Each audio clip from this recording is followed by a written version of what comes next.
بسم اللہ الرحمن الرحیم۔ جناب جنیدی صاحب، اسامہ رضی صاحب، خالد خان صاحب، زاہد عسکری صاحب، ظفر خان صاحب اور تمام تنظیموں کے بہت ہی معزز قائدین اور میڈیا کے دوستوں اور مزدور بھائیوں، میں نیشنل لیبر فیڈریشن کا اور پاکستان اسٹیل کی تمام تنظیموں کا شکریہ ادا کرتا ہوں۔ آپ نے ایک بہت ہی ذمہ داری کا ثبوت دیا ہے، صرف اپنے نہیں ایک قومی مفاد کے تحفظ کے لیے آپ یہاں اکٹھے ہوئے ہیں۔ ویسے تو پاکستان اس وقت بہت بڑے بحرانوں سے دوچار ہے، اور ان بحرانوں سے نمٹنے کے لیے قومی ترجیحات کی بنیاد پر ایک قومی متفقہ لائحہ عمل کی ضرورت ہے۔ لیکن بدقسمتی ہے کہ ہماری پارلیمنٹ بھی، ہماری حکومتیں بھی اور جو نیشنل لیڈرشپ ہے وہ اپنے اس بنیادی چیلنج کو قبول کرنے اور اس کو کسی نتیجے تک پہنچانے کے لیے تیار نہیں۔ میں اس سے بالکل اتفاق کرتا ہوں کہ ٹریڈ یونینزم جو ہے کہ اس کو بہت ہی سوچے سمجھے منصوبے کے ساتھ زوال کا شکار کیا گیا ہے۔ سرمایہ دارانہ اور بگڑا ہوا اشرافیہ طبقہ، ایک مٹھی بھر انسان، وہ تمام لوگوں کے حقوق پر غاصبانہ قبضہ کیے ہوئے ہیں۔ اس لیے مختلف مواقعوں پر ایک موڑ آتا ہے کہ جس میں مختلف شعبہ زندگی اپنے وجود کو تسلیم کرواتے ہیں۔ اگر اسی پاکستان اسٹیل مل کی نجکاری کے مسئلے کو ٹیسٹ کیس بنا لیا جائے اور تمام مزدور تنظیمیں اس پر ایک متفقہ لائحہ عمل اختیار کر لیں تو ممکن ہے کہ پاکستان میں ٹریڈ یونینزم زندہ ہو جائے، مزدوروں کے مفادات محفوظ ہو جائیں اور پاکستان اس سرمایہ دارانہ اور IMF کے چنگل سے نجات حاصل کر سکے۔ پاکستان اسٹیل مل جو ہے کہ وہ ایک قومی ادارہ ہے، اور ہر دور میں قومی اداروں کے ساتھ ایک بہت ہی ستیلے پن کا اور غیر ذمہ دارانہ رویے اختیار کیے گئے۔ ہم نے پاکستان اسٹیل مل ہی نہیں، PIA ہو، ریلوے ہو، وابڈا ہو، OGDC ہو اور اسی طریقے سے جتنے بھی باقی قومی ادارے ہیں، ان سب کے حوالے سے ہمیشہ آواز اٹھائی، اور قومی اسمبلی کے، پارلیمنٹ کے ایوان اس چیز کے گواہ ہیں کہ ہم نے اس سلسلے میں ہمیشہ مزدوروں کی نمائندگی کی ہے۔ یہاں ظفر خان صاحب بھی موجود ہیں، زاہد عسکری صاحب بھی موجود ہیں، شاہد صاحب بھی، خالد خان صاحب بھی، اور اسی طریقے سے باقی قائدین بھی موجود ہیں۔ اللہ مغفرت کرے پاشا گل کی، اور اسی طریقے سے ہمارے وہ بزرگ قائدین پروفیسر شفیع ملک صاحب، جو ہمیشہ ایک چیزوں کو پلان کرتے رہے اور ہم اس کو اسلام آباد کی سطح پر، پارلیمنٹ کی سطح پر یہ آواز بلند کرتے رہے۔ اس لیے میں سمجھتا ہوں کہ گزشتہ دنوں مجھے الحدیث میں ہی اسٹیل مل کے ریٹائرڈ ملازمین اور سابق ملازمین کے پروگرام میں بھی حاضر ہونے کا موقع ملا۔ اس وقت تو ان کا اپنا مسئلہ تھا کہ ان کے واجبات کی ادائیگی، ان کے بقایا جات کی ادائیگی، جو حقیقت میں انہی کی رقم ادارے کے پاس موجود ہے، حکومت کے پاس موجود ہے، اور وہ ان کو ادا کرنے کے لیے تیار نہیں۔ ابھی یہ معاملہ چل رہا تھا کہ اب نئے سرے سے پاکستان اسٹیل کی نجکاری کا اعلان کر دیا گیا ہے اور ملازمین کی برطرفی کا اعلان کر دیا گیا ہے، اور بغیر سوچے سمجھے اور کوئی لائن آف ایکشن دیے بغیر جو مزدوروں کا معاشی قتل اور ان پر ایک تلوار مسلط کر دی گئی۔ اور یہ بات بہت ہی حیرانگی والی ہے کہ وہ عمران خان صاحب جو قومی اسمبلی میں بھی ہمارے ساتھ اور اے پی ڈی ایم کی پوری تحریک میں بھی ہمارے ساتھ اور اسی طرح ایک قومی موقف کو اختیار کرنے کے لیے پیش تھے کہ ان اداروں کی نجکاری نہیں ہونی چاہیے اور ان کو پرائیویٹائز نہیں کیا جانا چاہیے، لیکن آج جب انہیں خود حکومت کا موقع ملا ہے، مان لیا کہ ماضی کی حکومتوں نے اس میں کوئی پلان نہیں کیا یا ان کی طرف سے ایک کوتاہی ہوئی، لیکن 2 سال تو اس حکومت کو بھی مل گئے، اور اگر ان کی یہ نیت ہوتی کہ ماضی کی غلطیوں کا ازالہ کرنا ہے اور ان 2 سالوں کے اندر پاکستان اسٹیل کی بحالی کے لیے کوئی اقدام کرنا ہے، کوئی پیش رفت کرنا ہے، تو کسی حکومت کے پاس یہ 2 سال کی مدت کم نہیں۔ لیکن حقیقت یہ ہے کہ چیف جسٹس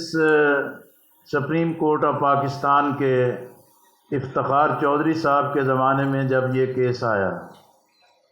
اور اس کی نجکاری روک دی گئی، اور اس فیصلے میں بھی ایک بنیادی چیز اس کی زمین کا پورا رقبہ ہے جس کو مارک کیا گیا کہ حقیقت میں اس پر سب کی نظر ہے۔ لیکن مسئلہ یہ بنا ہے، میں اس بات کو بالکل کھلے دل سے تسلیم کرتا ہوں کہ ذوالفقار علی بھٹو روم جو ایک بہت ہی زبردست لیڈر تھے، انہوں نے پاکستان کو آئین بھی دیا، قادیانیوں کا مسئلہ بھی حل کیا اور پاکستان اسٹیل مل کا تحفہ بھی دیا، لیکن میں سمجھتا ہوں کہ ان کے بعد اگر فوجی حکمرانوں نے بھی پاکستان اسٹیل کے ساتھ زیادتی کی ہے، اگر نواز شریف کے دور میں بھی زیادتی ہوئی ہے، ایم کیو ایم کے دور میں بھی زیادتیاں ہوئی ہیں، لیکن پاکستان پیپلز پارٹی کی جو اس کی کسٹوڈین تھی اور جو بجا طور پر فخر کر سکتی ہے کہ ان کے پارٹی کے لیڈر اور ان کے قائد نے یہ قوم کو تحفہ دیا، لیکن مجھے پیپلز پارٹی کی قیادت کے ساتھ ان کی حکومتوں میں ان کی اپوزیشن میں بھی رہنے کا موقع ملا ہے، اور جب یہ خود اپوزیشن میں ان کے ساتھ وہاں مل کر بھی کام کرنے کا موقع ملا ہے، لیکن میں سمجھتا ہوں کہ خود پاکستان پیپلز پارٹی کے لیے بھی میں آج کے موقف کا خیر مقدم کرتا ہوں۔ بلاول بھٹو صاحب کی طرف سے، سندھ حکومت کی طرف سے پاکستان اسٹیل کے بارے میں ایک اچھا موقف اختیار کیا ہے، لیکن ماضی کی چیزوں کو بھی غور کرنا ہوگا کہ بھی وہ چیزیں ایڈریس نہیں کی گئیں، ان معاملات کو نہیں سنبھالا گیا اور قومی ادارے کو اس طریقے سے آگے نہیں بڑھایا گیا کہ جو اس کا حق تھا۔ اسی لیے ہم دیکھیں کہ بھی شوکت عزیز کے دور میں بھی اور اس کے بعد بھی جتنی حکومتوں کے ادوار آئے ہیں، انہوں نے سپریم کورٹ کے فیصلے کے مطابق، اس کی روح کے مطابق عمل کرنے کی کوشش نہیں کی، اسٹیل مل کو بحال کرنے کی کوشش نہیں کی اور اس طرف کوئی پیش رفت نہیں کی۔ اس لیے میں سمجھتا ہوں کہ اس وقت بھی سپریم کورٹ آف پاکستان کے سامنے یہ کیس موجود ہے، اور انہیں چاہیے کہ اپنے کیس، اپنے فیصلے اور سپریم کورٹ کی اس ڈائریکشن اور رہنمائی کی پوری روشنی میں انہیں یہ چیزیں فکس کرنی چاہیے کہ اس کا ذمہ دار کون ہے اور اس پاکستان اسٹیل کو تباہ کرنے کا ذمہ دار کون ہے، اور اس نجکاری کے حکومتی فیصلے کو روک دینا چاہیے، اور سپریم کورٹ اثر نو اس سلسلے میں ایک پورا لائن آف ایکشن دے سکتی ہے۔ اس لیے میں سمجھتا ہوں کہ صرف پاکستان اسٹیل نہیں، اس وقت پی آئی اے بھی خطرے میں ہے، پاکستان ریلوے بھی خطرے میں ہے، او جی ڈی سی کو بھی خطرات لاحق ہیں، پی ایس او کے لیے بھی خطرات لاحق ہیں، اور اسی طریقے سے باقی قومی ادارے کہ جن کو ایک خاص منصوبے کے ساتھ آئی ایم ایف کے دباؤ پہ، ایف اے ٹی ایف کے دباؤ پہ عالمی مالیاتی اداروں کے دباؤ پہ ان قومی اداروں کی جو ریوڑیاں بانٹنے کی کوشش کی جا رہی ہے، نجکاری کی جو تیاری کی جا رہی ہے، میں سمجھتا ہوں کہ یہ قومی قیادت کے لیے بھی اور تمام مزدور تنظیموں کے لیے بھی اور پاکستان کے تمام محنت کشوں کے لیے ایک بہت بڑا چیلنج ہے کہ کیا ان تمام فیصلوں کو خاموشی سے برداشت کر لیا جائے اور چند ایک عارضی سے اور ایک سطحی سے ہم احتجاج کر کے بیٹھ جائیں اور ان کو ایک کھلا لائسنس دے دیا جائے کہ وہ ان تمام قومی اداروں کو اس طریقے سے کھا پی جائیں۔ میں سمجھتا ہوں کہ یہ جہاں باقی قیادت کی ذمہ داری ہے، اسی طرح تمام لیبر فیڈریشنز کی اور تمام مزدور تنظیموں کی ذمہ داری، اور میں سمجھتا ہوں کہ نیشنل لیبر فیڈریشن اسے آگے بڑھنا چاہیے، تمام فیڈریشنز کے ساتھ رابطہ کرنا چاہیے، پوری قومی سطح پر کانفرنس منعقد کرنی چاہیے، اور اس وقت جو ایک بہت بڑے خطرات درپیش ہیں اس سلسلے میں پوری مزدور طبقے کی رہنمائی کرنی چاہیے۔ اور میں سمجھتا ہوں کہ اس وقت جو ملک کا معاشی بحران ہے اور IMF کے اقدامات پہ آپ بجٹ تو بنا لیں، لیکن کورونا کووڈ-19 کے بعد جو اقتصادی بدترین صورتحال پیدا ہو گئی، اس کے لیے روایتی طور پر یہ کہہ دینا کہ یہ چند ادارے اس پوری قومی معیشت کو چاٹ رہے ہیں، تو میں سمجھتا ہوں کہ یہ زیادتی ہے اور یہ انصاف پر مبنی بات نہیں ہے، اور یہ لوگوں کے ایک معاشی قتل کر کے یہ سمجھنا کہ وہ اس کے لیے کوئی راستہ تلاش کر لیں گے، تو میں اس کو ایک بچگانہ بات کہتا ہوں، نا تجربہ کاری کہتا ہوں، اور سمجھتا ہوں کہ بھی اس کے ذریعے پاکستان مزید مشکلات کا شکار ہوگا۔ اسی طرح پاکستان سٹیل مل کی نجکاری ہے، 9350 مزدور ہی نہیں، ان کے ساتھ وابستہ ہزاروں خاندانوں کا مستقبل وابستہ ہے، لاکھوں جو لوگ ہیں کہ وہ اس کے ساتھ وابستگی موجود ہے، اور اس سے ریلیٹڈ جتنی بھی صنعتیں ہیں ان کا مستقبل اس کے ساتھ وابستہ ہے۔ اس لیے محض یہ کوئی ایک معاملہ نجکاری کا نہیں ہے، بلکہ اس کے بہت دوررس منفی اثرات ہیں جو قومی معیشت پر مرتب ہوں گے۔ اس لیے اس نجکاری کے فیصلے کو واپس لینا چاہیے۔ ہم بجا طور پر یہ پوچھنا چاہتے ہیں کہ اسی حکومت کے دور میں شوگر مافیا کو سبسڈی دی گئی ہے، آٹا کے حوالے سے آج تک رپورٹ قوم کے سامنے نہیں آئی، پیٹرول کا بحران اس قدر شدید ہوا ہے کہ دنیا میں تیل خریدنے والا کوئی نہیں، اور پاکستان میں سستا تیل لوگوں کو فراہم کرنے کے لیے تیار نہیں، یعنی ہر طریقے سے لوگوں کے ساتھ زیادتی ہو رہی ہے۔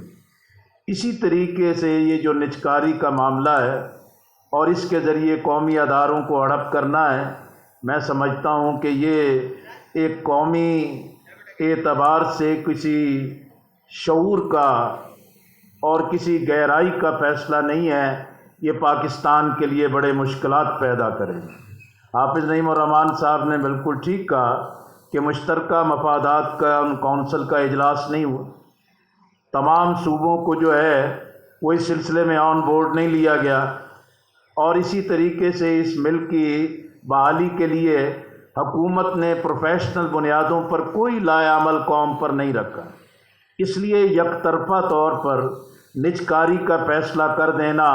میں سمجھتا ہوں کہ یہ ظلم ہے، زیادتی ہے، اور انشاءاللہ ہم اس ظلم کے ہاتھ کو روکنے کی کوشش کریں گے، ہم لوگوں کے ساتھ کھڑے ہوں گے اور اس کا راستہ روکیں گے۔ اسی طریقے سے میں یہ بھی عرض کرنا چاہتا ہوں کہ جماعت اسلامی ٹھیک ہے، ہمیں انتخابات کی صورت میں ایک پوری مینجمنٹ کے ذریعے اس کا راستہ تو روک لیا جاتا ہے، لیکن جماعت اسلامی ملکگیر تنظیم ہے، منظم پارٹی ہے۔ اس کورونا کے اس پورے ماحول کے اندر جماعت اسلامی نے، الخدمت نے، اس کے کارکنان نے، اس کی پوری تنظیم نے، اس کے رضاکاروں نے اپنی ایک کیپیبلٹی کو، اپنی اس صلاحیت کو ثابت کیا ہے۔ میں اس چیز کی پیشکش کرتا ہوں، میں حکومت کو اس چیز کا ایک کھلا آفر کرتا ہوں کہ جماعت اسلامی اس چیز کی پیشکش کرتی ہے پاکستان اسٹیل مل کی بحالی کے لیے اگر ہمارے ساتھ MOU طے کیا جائے، ہم اسٹیل مل کے مزدوروں کے ساتھ مل کے، ہم پاکستان اسٹیل کے ہنرمندوں کے ساتھ مل کے، ہم پورے ملک کے پروفیشنل بنیادوں پر اداروں کو چلانے والوں کے ساتھ مل کے، ہم اوورسیز پاکستانیز کو ساتھ ملا کے انشاءاللہ اس پاکستان اسٹیل کو بحال کرنے کا لائحہ عمل دیں گے۔ ہم اس سلسلے میں آگے بڑھ کے پاکستان کے قومی اداروں کو بچانے کے لیے اپنا ایک قومی کردار ادا کریں گے، اور اس سلسلے میں جماعت اسلامی اپنا ایک فرض اور قومی کردار ادا کرنے کے لیے تیار ہے۔ اور میں سمجھتا ہوں کہ اسامہ رضی صاحب نے جس طرح کہا، اگر آج کے اسی پروگرام میں یہ تمام مل کر فیصلہ کر لیں کہ پاکستان اسٹیل سے گورنر ہاؤس تک ایک بڑا لانگ مارچ کرنا ہے، اور اس سلسلے میں آپ نے سب کو ساتھ لے کے چلنا ہے، تمام وہ جماعتیں جو آپ کے موقف کے ساتھ ہیں، تمام وہ سول سوسائٹی کی تنظیمیں جو آپ کے ساتھ ہیں، تمام مزدور تنظیمیں جو اس موقف میں آپ کے ساتھ ہیں، آپ ان سب کو ملا کے اس ایک تاریخ ساز ایک لانگ مارچ کیجئے، اور انشاءاللہ اس سے حکمرانوں کا راستہ بھی رکے گا، اور حکمران جس دباؤ کے تحت قومی ادارے کو اس اونے پونے دام و فروخت کرنا چاہتے ہیں، اس کا راستہ بھی رک سکتا ہے۔ اور میں آپ کو یقین دلانا چاہتا ہوں، آپ جس مرحلے پر بھی چاہیں، ہم اسلام آباد میں بھی آپ کی حمایت میں پارلیمنٹ ہاؤس کے سامنے ڈی گراؤنڈ میں ایک بہت بڑے احتجاج کی صورت میں آپ کے موقف کی نمائندگی کے لیے تیار ہے۔ اس لیے میں آپ سے یہ گزارش کروں گا، ہمارے حاضر ہونے کا مقصد بھی یہ ہے کہ ہم اس وقت پاکستان اسٹیل کے مزدوروں کو یقین دلانا چاہتے ہیں کہ آپ لاوارث نہیں ہیں، آپ اس طرح کے نہیں ہیں کہ کوئی آپ کی آواز کو سننے کے لیے تیار نہیں۔ ہم آپ کی آواز ہیں، ہم آپ کی نمائندگی کرنے کے لیے تیار ہیں، ہم اپنا فرض ادا کرنے کے لیے تیار ہیں، اور میں توقع رکھتا ہوں کہ اس موقع پر ہر سیاسی وابستگی سے بالا تر ہو کے قومی ادارے کو بچانے، پاکستان اسٹیل مل کو بچانے اور اس قومی ادارے کے تحفظ کے لیے آپ اپنا کردار ادا کریں گے۔ مجھے یقین ہے کہ جب مزدور متحد ہو جاتا ہے، وہ اپنی منزل متعین کر لیتا ہے، وہ اپنی جد و جہد کو متعین کر لیتا ہے، اور ایک بڑے مفاد کی منزل کو متعین کر لیتا ہے، پھر دنیا کی کوئی طاقت ان کا راستہ نہیں روک سکتی۔ بہت بہت شکریہ کہ آپ نے مجھے اس کانفرنس میں حاضر ہونے کا موقع دیا ہے۔ تو جماعت اسلامی کے دفتر میں جماعت اسلامی کراچی نے آپ کی میزبانی کی ہے، میں ان کا بھی شکریہ ادا کرتا ہوں، اور انشاءاللہ مجھے امید ہے کہ جب ایک منظم آواز ایک مرحلہ وار طریقے سے آگے بڑھے گی تو یقینی طور پر پاکستان اسٹیل مل کو بچایا جا سکے گا۔ وما علینا الا البلاغ المبین۔